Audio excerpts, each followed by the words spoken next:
प्रत्येक चक्र में 20 श्वासोच्छ्वास संख्या होनी चाहिए। इसे धीरे धीरे आप बढ़ा सकते हैं। इससे लाभ यह होता है, कपाल को शुद्ध करता है, कफ विकारों से समाप्त करता है। यह जुकाम, साइनोसाइटिस, अस्थमा एवं श्वास नली संबंधी संक्रमणों में लाभदायक है। यह पूरे शरीर का कायाकल्प करता है और चेहरे को सुकोमल और दीप्तिमान बनाए रखता है। यह तंत्रिका तंत्र को संतुलित कर शक्तिशाली बनाता है, साथ ही साथ पाचन तंत्र को भी शक्तिशाली बनाता है। इसमें सावधानी यह रखनी है, हृदय संबंधी व्याधियों में चक्कर आने, उच्च रक्तचाप, नासिका से रक्त प्रवाह, मिर्गी, हार्निया एवं गैस्ट्रिक अल्सर होने की स्थिति में इस अभ्यास को नहीं करना है।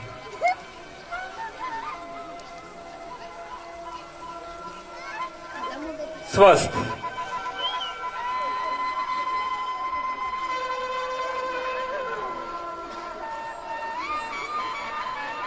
सुखासन या पद्मासन में ही बैठे रहिए। अब हम करेंगे अनुलोम विलोम प्राणायाम कि बाएं एवं दाएं नासिका रंध्रों के द्वारा एकांतर रूप से श्वास प्रश्वास को रोककर अथवा बिना श्वास प्रश्वास रोके श्वसन करना है।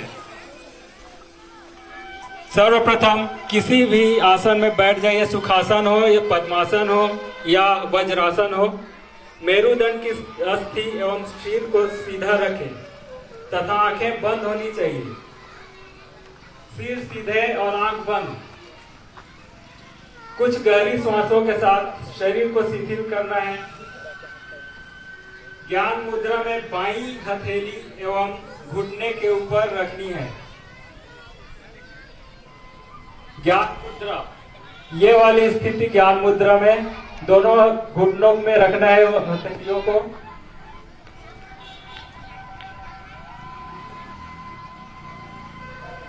अनामिका एवं कनिष्ठिका उंगली बाईं नासिका पर रखनी है।